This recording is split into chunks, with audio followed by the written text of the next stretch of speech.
공부를 잘하고 똑똑한 사람들만 육아를 잘할 수 있다는 건 너무나 불공평한 거야. 너처럼 평범한 엄마도 좋은 엄마가 될 수 있다고 하는 거 네가 희망이 되었으면 좋겠어.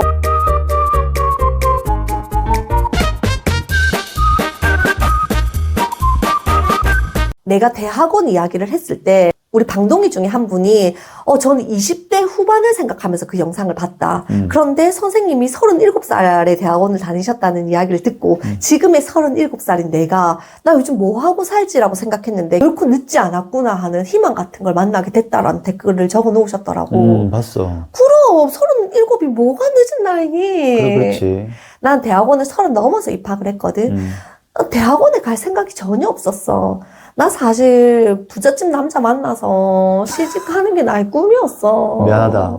내가 30살 때 유치원의 평가 제도가 처음으로 들어왔어. 근데 우리 유치원이 부산시 내에서 규모가 큰 곳이다 보니 평가를 앞두고 시범 유치원이 된 거야. 평가위원님으로 나의 교수님이 오게 되신 거야. 그때 내가 부장교사였거든. 평가에 대한 협의를 모두 다 마친 후에 교수님이 제일 마지막으로 궁금한 거 있으면 질문하세요. 이랬을 때 우리나라 사람들 손 들고 질문하니 안 하니? 안 하지. 아무도 하지 않잖아. 궁금한 거 물어보라고 하면 우리 아무도 물어보지 않잖아. 우리 다들 이렇게 눈치 보고 있었거든. 그런데 우리 원장님이 나를 쳐다보시면서 이렇게 하시는 거야. 이 뭐야. 네가 질문해. 이렇게 하시는 거야. 그래서 내가 머릿속으로 무슨 질문하지? 근데 사실 그때 나의 고민거리가 하나 있기는 했어. 유치원 현장에서 나는 어떤 교사였냐면 우리 반 아이들이 못하는 게 있어도 사실 그 못하는 걸 도와주고 고쳐주는 교사가 아니라 그냥 잘하는 거 하나 찾아서 우쭈쭈 해주는 교사였거든. 그래서 우리 부담임 교사와 내가 아이의 장점을 하나씩 찾아서 그 아이가 뭘 잘하는지를 들여다봐. 그랬더니 아이들마다 잘하는 게 한 가지씩 다 있더라고. 그네를 유난히 잘 타는 아이도 있고 검은 콩을 잘 먹는 아이들도 있었어. 유난히 잘 웃는 아이도 있었고 정리정돈을 잘하는 아이도 있었어. 그래서 우리는 그 아이들의 별명을 지어주면서 와 그네 잘 타는 우리 누구누구, 검은콩 잘 먹는 우리 누구누구 이렇게 아이들을 불렀거든. 근데 그맘때 다른 반 선생님이었는데 본인 반의 아이가 양치컵을 들고 오지 않은 거야. 우리가 그때 개인 양치컵을 들고 다닐 때였거든. 그럼 나는 우리 반 아이가 선생님 나 양치컵 안 들고 왔어요 하면 내 컵을 빌려주던 선생님이었단 말이야. 혼내지 않고. 근데 그건 혼낼 일이 아니니까. 그 옆반 선생님은 어떻게 하셨냐면, 이렇게 손으로 물을 받아서 우르르 패를 할 수 있는 걸 가르치시는 거야. 근데 아이들이 아직까지 눈과 손의 협응 능력이 뛰어나지 않기 때문에, 이렇게 물 받는 것까진 되는데, 이렇게 가지고 와서 입에 넣으려고 하는 순간 손을 벌려버려. 요거 애들 한번 시켜보셔도 잘 안 된다는 거 알게 되실 거야. 이렇게 받아서 이렇게 해버리는 거야. 그래서 계속 입을 헹굴 수 없는 상황이 되더라고. 그럼 나는 계속 옆에서 내 컵을 빌려주고 싶다라는 생각을 계속 했는데, 이 선생님이, 아니, 다시 해보자. 다시 해. 그래서 이 아이가, 아니야. 다시 해봐. 끝까지 가지고 와서 입에서 넣은 후에 손을 내리는 거야. 다시. 계속 옆에서 가르치시는 거야. 근데 그 아이의 표정이 나 좀 슬퍼 보이는 거야, 내 눈에는. 얼른 양치하고 바깥 놀이터 나가야 되는데, 아이가 선생님에게 가르쳐 달라고 한 적 없는데, 계속 그걸 지도하고 계신 거야. 근데 그때 당시에 나는 어떤 생각이 들었냐면, 저게 교사의 진정한 모습인가? 나도 사실 저래야 되는 거 아닌가? 잘 가르쳐 줘야 되는데 내가 그것들을 다 놓치고 있는 건 아닌가? 내가 교사로서 굉장한 고민에 빠져 있던 시절이었어. 그래서 교수님께 어떤 질문을 드렸냐면, 교수님 저는 사실 9개의 단점이 있는 아이도 하나의 장점을 찾아서 그것만 칭찬해주는 교사다.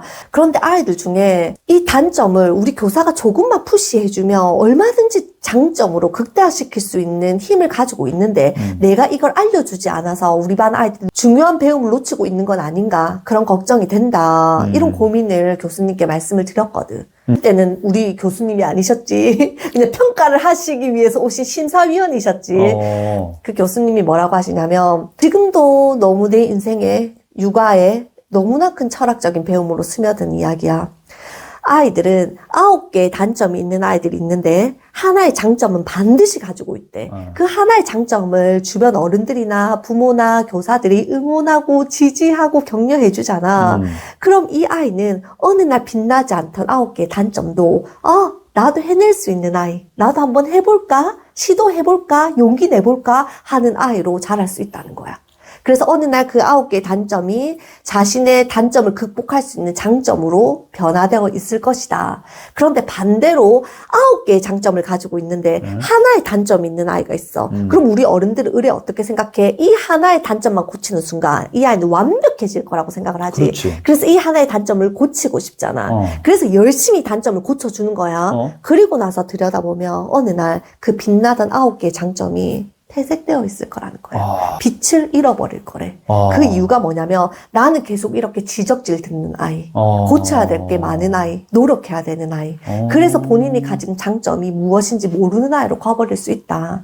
그래서 너무 방세훈 선생님 잘하고 계세요. 이렇게 이야기를 해주시는 거야. 이야. 그때부터 내가 우리 지한이를 키우는 데 있어서도 그 가치가 굉장히 중요한 배움으로 나에게 스며들었어. 그렇네. 우리 지한이가 굉장히 많은 단점을 가진 아이거든. 그런데 우리는 이 아이가 가진 장점을 부각시켜 주려고 노력을 해. 자신의 단점은 누구보다 본인이 더 잘 알거든. 그런데 그 단점을 내가 뭐 고쳐보겠다고 마음을 먹어야지 아이가 변화를 일으킬 수 있는 거라고. 말을 우물가에 데리고 간다고 물을 먹일 수 없는 거네. 그래, 맞아. 본인이 스스로 나의 단점을 고쳐보고 싶다라고 하는 그런 내면의 단단한 마음이 생겨야지 고쳐지는 거지. 외부에서 억지로 이 아이를 너 이 단점 고쳐라고 이야기를 한다고 해서 하루아침에 바뀔 수 있는 건 아니라는 거야. 무슨 말인지 알겠다. 그래서 내 아이의 단점을 하나를 고치는 순간 완벽한 아이가 되는 것이 아니라 오히려 나는 부족한 아이야 라고 하는 자의식을 가져버릴 수 있게 된다라는 이야기였어. 그때 당시 우리가 교사가 30명이 넘게 있었거든. 그리고 나는 그 가까이 안 앉고 싶어서 저기 끝에 앉아 있었어. 왜냐 권력 순대로거든. 권력이 높을수록 뒤에 앉을 수 있단 말이야. 권력이 낮을수록 요 앞자리에 앉았어야 됐어. 그랬을 때 교수님이 저기 끝에 앉아있는 나를 향해서 손을 이렇게 하셨어. 그러면서 자네 나의 제자가 되게 이렇게 하시는 거야. 진짜. 난 그때 그 교수님 표정까지도 기억이 나거든. 정확하게 나를 향해서 자네 나의 제자가 되게 그때부터 내가 발등에 불이 떨어졌어요. 교수님 제자가 되어야 되는 거야. 그러려면 대학원 공부를 준비해야 되고 교수님이 가르치시는 학교로 가야 된다고 하는. 왜냐 교수님 본인 제자 되게 오라고 하셨잖아. 그래서 나 2년 동안 대학원 준비를 해서 교수님 제자가 드디어 되었어. 지도 교수님 선택할 때도 무조건 이 교수님을 선택했거든. 왜냐하면 난 이 학교에 왜 왔냐면 교수님의 제자가 되기 위해서 왔기 때문이야. 근데 정작 내가 첫날 자기소개할 때 교수님이 나의 제자가 되라고 하셔서 저 2년 만에 교수님 제자가 되기 위해서 드디어 나타났습니다 했는데 교수님 기억 못 하시는 거야. 나에게 뭐 의미가 있었고. 그때 내가 든 생각이 또 뭔지 아니? 뭐야? 아, 내가 교사로서 누군가에게 했었던 말이 어떤 아이에게는 인생의 나침판이 될 수도 있었겠다. 아, 맞지. 그래서 우리 부모나 교사들이 은연중에 내뱉는 말들이 이 아이의 인생을 바꿀 수 있다라는 생각을 해. 그래서 격려와 칭찬을 진짜 많이 해주는 건 너무너무나 중요해. 그럼. 교수님의 그때 한마디, 자네 나의 제자가 되게 본인은 기억도 못하시는 그 한마디가 돌아 나를 성장시켜 주신 거잖아. 지금의 너가 있게 된 거잖아. 그럼 내가 그때 우리 교수님의 이 한마디가 없었다면 나 공부를 하지 않았겠지. 방보르기니도 없었겠지. 방보르기니가 되지 않았겠지. 사실 남편이 나에게 유튜브를 찍어보라고 이야기를 했을 때 내가 이런 이야기를 했어. 나 그냥 유치원 교사였어. 내가 뭐가 잘났다고 영상을 찍어. 세상에 잘난 분들이 얼마나 많은데 훌륭하신 분들이 얼마나 많은데 누가 내 영상을 보겠어. 그랬을 때 남편이 이랬다. 세영아.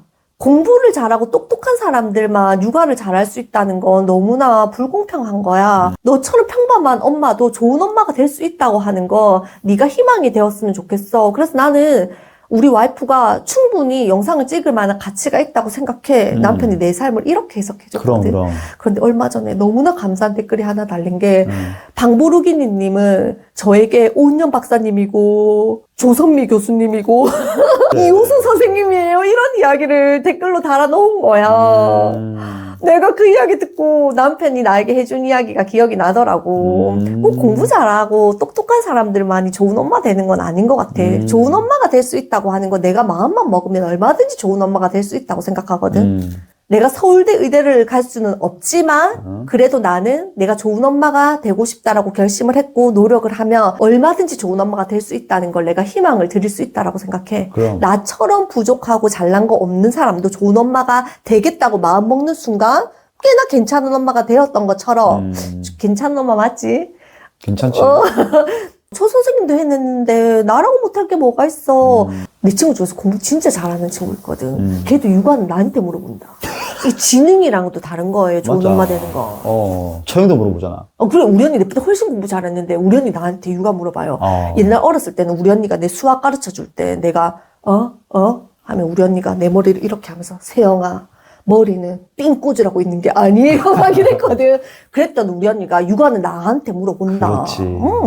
내가 아까 전에 교수님이 9개의 단점을 가진 아이도 하나의 장점을 으쌰으쌰 해주면 아이가 내면이 단단한 아이로 큰다라는 이야기를 했잖아. 우리 지안이가 약간 그런 것 같아. 시험을 쳐서 오면 사실 친구들과 비교했었을 때 경쟁 비교를 통해서 봤었을 때는 높은 점수가 아니야. 맞아. 그런데 며칠 전에 엄마 놀라지 마라.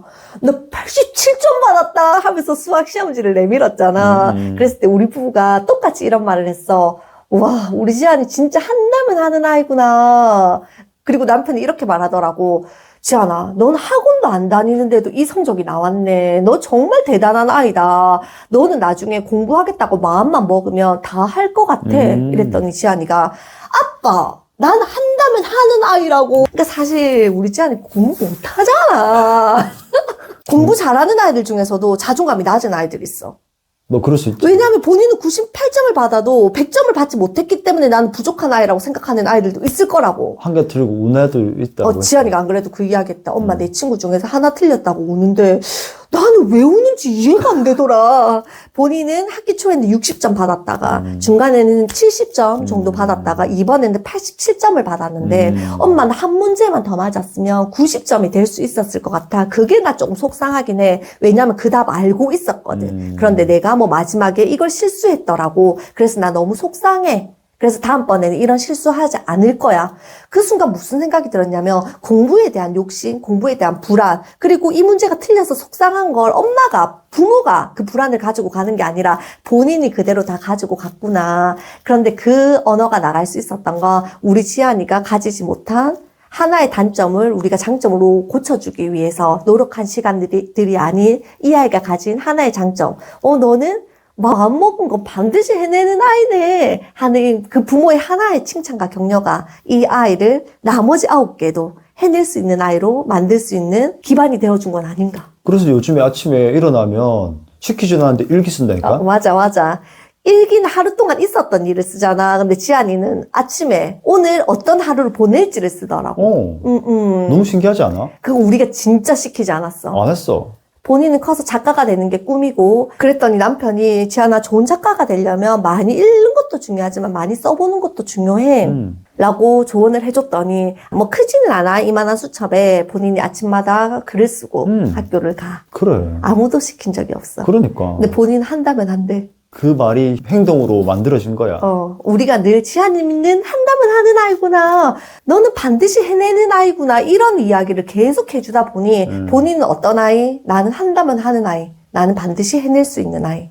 그런데 사실 나머지 과목들은 너무나 뛰어난데 수학이 좀 부족한 아이를 향해서 수학 좀 어떻게 좀 잘해보자 하면서 부모가 학원을 보내고 아이를 나무라고 점수 가지고 평가를 하고 비난을 한다면 이 아이는 어떤 아이? 난 부족한 아이. 나는 늘 좀 부모님에게 못마땅한 아이. 이런 자아상을 가져버린다는 거야. 우리는 완벽한 인간이 아니야. 그래서 우리는 항상 실수를 하고 실패를 경험하거든. 그치? 그리고 우리가 그 노력하는 그 행동에 대해서 칭찬해 줬으면 좋겠어. 노력에 대한 칭찬, 결과에 대한 칭찬 말고 오늘 내 영상을 통해서 우리 부모님들께 전해드리고 싶은 건 내 아이가 지금 가지지 못한 단점, 부족한 점을 찾아내서 고치려고 노력할 시간에 내 아이가 가진 하나의 장점을 기가 막히게 발견하셔서 그 장점을 부각시켜 줄 수 있는 언어로 아이를 격려해주고 칭찬해 주셨으면 좋겠다. 영유아 시기 때는 넘쳐나야지 나누는 거야. 너무 과한 칭찬은 아이에게 별로 좋지 않다던데요. 이런 이야기들은 그거 이제 초등학교 이후에나 활용될 수 있는 거. 영유아기 시기 때는 넘쳐나야 돼. 넘쳐나는 아이들이 나눌 수 있기 때문이야.